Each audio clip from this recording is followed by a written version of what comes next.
how to log in my TikTok account on another phone.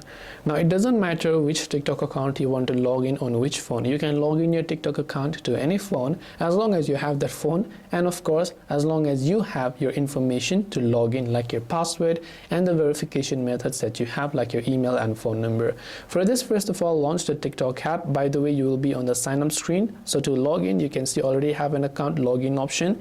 Go to the login page. First, there are many ways to log in. You can either actually log in with your Google account if you're linked with your Google, or your Facebook account if you're linked with your Facebook account, or your Twitter account if you're linked with those. So you could select that if that is potentially what you have.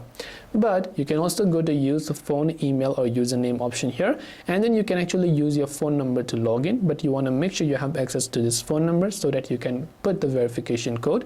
Or you can also type in the use email or username option. Just make sure to go ahead and then enter your username or your email address right here, and once done, you can tap on the continue button right here, and after that you'll be able to successfully log in to your TikTok account on any phone. This way you will be able to log in your TikTok account on another phone. I hope that this video pretty much helped you. If you have got any further questions, feel free to also leave them down in the comments below.